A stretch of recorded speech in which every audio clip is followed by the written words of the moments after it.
राम राम साहब। माननीय न्यायालय का एक अभी आदेश आया राजस्थानी भाषा के संदर्भ में,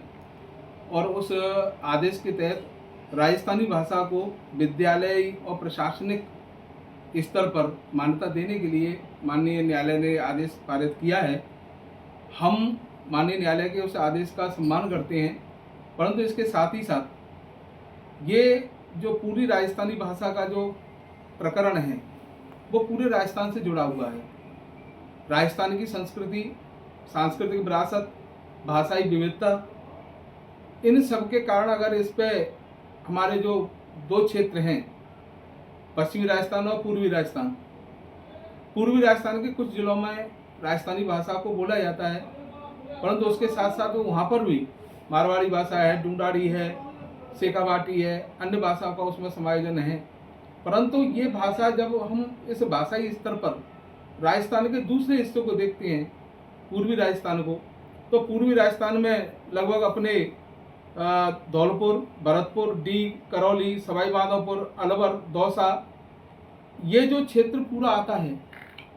यहाँ पर राजस्थान की वो भाषा नहीं बोली जाती। अपितु अगर हम भाषाई स्तर पर देखें तो भरतपुर, धौलपुर, डीग और कुछ क्षेत्र करौली का, इसमें ब्रज भाषा बोली जाती है। और करौली, दौसा, अलवर,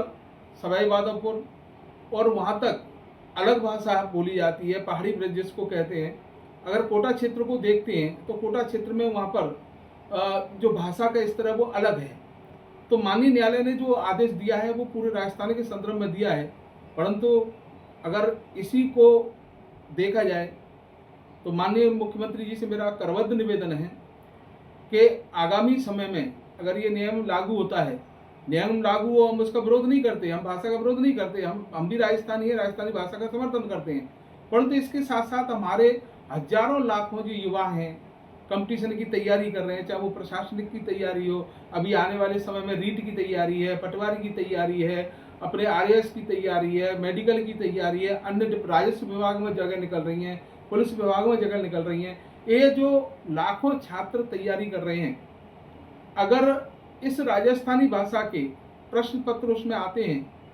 तो हमारे जो छात्र तैयारी कर रहे हैं प्रशासनिक स्तर पर, उनके लिए अतिरिक्त भार होगा। इसलिए माननीय मुख्यमंत्री जी से मेरा निवेदन है कि ये नियम लागू करें, उसमें उससे पहले राजस्थान की जो भाषाई और सांस्कृतिक विरासत है उस विरासत का अध्ययन कराया जाए। और जिस तरह से धौलपुर में पहाड़ी ब्रज बोली जाती है, भरतपुर में ब्रज बोली जाती है, करौली में पहाड़ी ब्रज है, अगर डीग में देखें, सवाई माधोपुर देखें, अलवर में देखें, दौसा में देखें, कोटा में देखें, इन क्षेत्रों में जो भाषा का स्तर है वो प्योर राजस्थानी नहीं है, अपितु मध्य प्रदेश और उत्तर प्रदेश की जो भाषा है उनसे संबंधित इन क्षेत्रों में भाषा बोली जाती है। मैं माननीय न्यायालय के आदेश का तो बहुत ही सम्मान करता हूँ, परंतु मुख्यमंत्री जी से ये जरूर निवेदन करता हूँ कि हमारे जो लाखों विद्यार्थी भाई जो तैयारी कर रहे हैं नौकरियों के लिए, ये प्रशासनिक स्तर से ठीक नहीं होगा। इसीलिए इसको सांस्कृतिक और भाषाई उस स्तर पर इसका पुनः अध्ययन कराया जाए, और जो कुठाराघात होने वाला है भविष्य में हमारे युवा भाइयों के साथ, उसको ध्यान में रखते हुए पुनः इस पर विचार किया जाए और भाषाई विविधता को ध्यान में रखते हुए ये निर्णय लागू कराया जाए। बहुत बहुत धन्यवाद।